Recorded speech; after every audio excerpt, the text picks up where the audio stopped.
Selamat pagi, salam sejahtera untuk kita semua. Baiklah, pada kesempatan kali ini saya akan mempresentasikan mata kuliah teknik lalu lintas. Sebelum saya ke materi, saya akan memperkenalkan diri saya. Nama Eva Ayu Lestari, NIM 2019-520114, kelas A. Kinerja lalu lintas. Kriteria kinerja lalu lintas dapat ditentukan berdasarkan nilai derajat kejenuhan atau kecepatan tempuh pada suatu kondisi jalan tertentu yang terkait dengan geometrik, arus lalu lintas, dan lingkungan jalan untuk kondisi existing maupun untuk kondisi desain. Semakin rendah nilai derajat kejenuhan atau semakin tinggi kecepatan tempuh menunjukkan semakin baik kinerja lalu lintas. Arus lalu lintas. Yang pertama, alat untuk memahami dan menyatakan sifat arus lalu lintas. Yang kedua, sekian banyak kendaraan dengan berinteraksi satu sama lain dan mempengaruhi keseluruhan pergerakan lalu lintas atau arus lalu lintas. Yang ketiga, untuk mengevaluasi kapasitas jalan maupun merencanakan jalan baru, tinjauan diawali dengan evaluasi arus, lalu lintas, dan pemahamannya. Karakteristik arus lalu lintas. Parameter lalu lintas yang pertama, volume, kuantitas pengukuran, jumlah kendaraan per satuan waktu, jumlah pejalan kaki atau sepeda per satuan waktu. Parameter lalu lintas kedua, kecepatan, delay, dan antrian. Kuantitas pengukuran, waktu, jarak, kecepatan atau waktu per jarak, tundaan, panjang antrian. Parameter lalu lintas yang ketiga, konsentrasi atau kerapatan, kuantitas pengukuran, kendaraan per satuan panjang. Yang berikutnya, jenis fasilitas jalan. Yang pertama, arus tak terganggu, jalan bebas hambatan atau jalan tol. Yang kedua, arus terganggu, persimpangan bersinyal, persimpangan tak bersinyal, bundaran.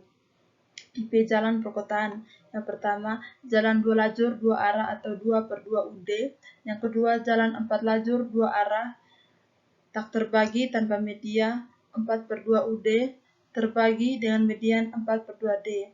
Jalan 6 lajur 2 arah terbagi 6/2 D. 4. Jalan 1 arah 1/3/1. Berikutnya, pengertian 3 kelompok jalan adalah: jalan arteri adalah jalan yang melayani angkutan utama dengan ciri-ciri perjalanan jarak jauh, kecepatan rata-rata tinggi, dan jumlah jalan masuk dibatasi secara efisien. Yang kedua, jalan kolektor adalah jalan yang melayani angkutan pengumpulan atau pembagian dengan ciri perjalanan jarak sedang, kecepatan rata-rata sedang, dan jumlah jalan masuk dibatasi. Yang ketiga, jalan lokal adalah jalan yang melayani angkutan setempat dengan ciri perjalanan jarak dekat, kecepatan rata-rata rendah, dan jumlah jalan masuk tidak dibatasi. Kecepatan dibagi menjadi 3 jenis. Yang pertama, kecepatan setempat atau spot speed, kecepatan bergerak running speed, kecepatan perjalanan journey speed. Arus, kecepatan, dan kerapatan merupakan unsur dasar pembentuk arus lalu lintas. Pola hubungan yang diperoleh dari ketiga unsur tersebut adalah arus dengan kerapatan, kecepatan dengan kerapatan, arus dengan kecepatan. Yang berikutnya, semua nilai arus lalu lintas per arah dan total diubah menjadi satuan mobil penumpang atau SMP dengan menggunakan ekivalensi mobil penumpang atau EMP. Yang pertama, kendaraan ringan LV termasuk mobil penumpang, minibus, pick-up, truk kecil, jeep. Yang kedua, kendaraan berat HV termasuk truk dan bus. Yang ketiga, sepeda motor MC. Yang keempat, kendaraan tidak bermotor UM. Hambatan samping. Dampak terhadap kinerja lalu lintas dari aktivitas samping segmen jalan seperti pejalan kaki yang berjalan atau menyeberangi sepanjang segmen jalan. Yang kedua, angkutan umum dan kendaraan lain yang berhenti dan parkir. Yang ketiga, kendaraan bermotor yang keluar masuk dari atau ke lahan samping atau sisi. Yang keempat, arus kendaraan yang bergerak lambat. Merupakan ukuran ekivalensi lalu lintas untuk mengakomodasi lalu lintas. Kapasitas adalah arus maksimum per jam dari kendaraan yang melintasi suatu titik atau ruas jalan yang uniform pada periode waktu tertentu dengan kondisi jalan lalu lintas dan pengaturan yang ada. Yang berikutnya rekayasa lalu lintas. Serangkaian usaha dan kegiatan yang meliputi perencanaan, pengadaan, pemasangan, pengaturan, dan pemeliharaan fasilitas perlengkapan jalan dalam rangka mewujudkan, mendukung dan memelihara keamanan, keselamatan, ketertiban, dan kelancaran lalu lintas, yaitu dimuat dalam Undang-Undang Nomor 22 Tahun 2009. Studi karakteristik lalu lintas meliputi faktor-faktor kendaraan dan manusia, volume lalu lintas, kecepatan dan kerapatan, arus lalu lintas, kapasitas jalan dan kerapatan, pola perjalanan, faktor pertumbuhan dan asal tujuan lalu lintas, parkir dan terminal, pelayanan fasilitas dan pemakaiannya, analisis kecelakaan lalu lintas. Perencanaan transportasi meliputi studi transportasi regional, jaringan jalan, sistem transportasi, peningkatan dan distribusi lalu lintas, dampak lingkungan. Perencanaan geometrik jalan meliputi perencanaan jalan baru, kecepatan bencana, alinyemen horizontal, alinyemen vertikal, kelandaian, kemiringan dan potongan bentang jalan, perancangan ulang jalan dan persimpangan lama untuk meningkatkan kapasitas. Masalah lalu lintas. Kombinasi dua atau lebih faktor yang saling mempengaruhi situasi lalu lintas meliputi yang pertama faktor manusia, yang kedua faktor kendaraan, yang ketiga faktor jalan, yang keempat faktor lingkungan. Arus lalu lintas. Yang pertama alat untuk memahami dan menyatakan sifat arus lalu lintas. Yang kedua, sekian banyak kendaraan dengan berbagai jenisnya di jalan raya saling berinteraksi satu sama lain dan mempengaruhi keseluruhan pergerakan lalu lintas atau arus lalu lintas. Konsep solusi permasalahan yang pelaksanaan pemecahan masalah lalu lintas dilaksanakan dalam 3 tahap, yaitu penyelidikan, tindakan secepatnya, perencanaan akan datang. Variabel lalu lintas, jenis arus lalu lintas, uninterrupted flow atau arus tidak terganggu, interrupted flow atau arus terganggu. Parameter arus lalu lintas, speed, kecepatan sama dengan V, volume, flow, arus sama dengan Q, background factor atau faktor jam sibuk, PHV, destination atau kerapatan sama dengan K, headway H, GAP sama dengan G, spacing sama dengan S, clearance sama dengan C. Kapasitas jalan merupakan ukuran efektivitas fasilitas lalu lintas untuk mengakomodasi lalu lintas. Tingkat pelayanan. Tingkat pelayanan menggambarkan kualitas atau unjuk kerja pelayanan lalu lintas. Kapasitas jalan. Faktor yang pengaruhi, yang pertama faktor jalan, yang kedua faktor lalu lintas, yang ketiga faktor lingkungan. Karakteristik jalan. Yang pertama geometrik, tipe jalan, lebar jalur lalu lintas, kerep, bahu, median, alinemen jalan. Yang kedua, komposisi dan pemisah arah. Yang ketiga, pengaturan lalu lintas. Yang keempat, hambatan samping. Tipe-tipe perhitungan. Yang pertama, kecepatan arus bebas. Yang kedua, kapasitas. Yang ketiga, derajat kejenuhan.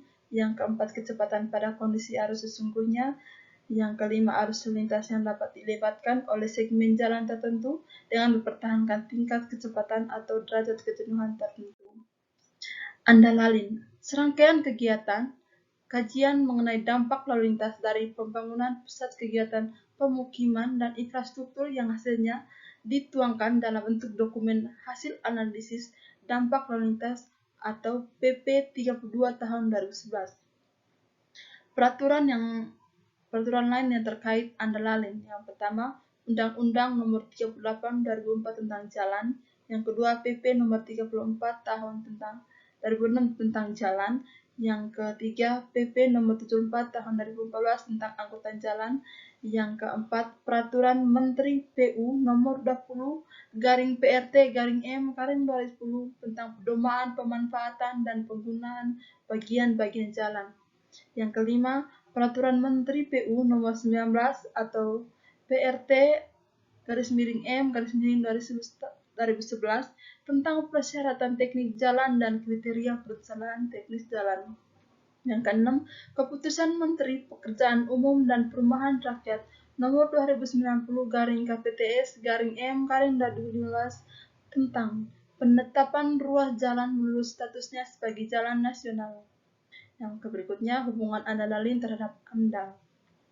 AMDAL UU Nomor 32 Tahun 2009 tentang Perlindungan dan Pengelolaan Lingkungan Hidup, tujuan utama untuk keberlanjutan dan kelestarian lingkungan hidup.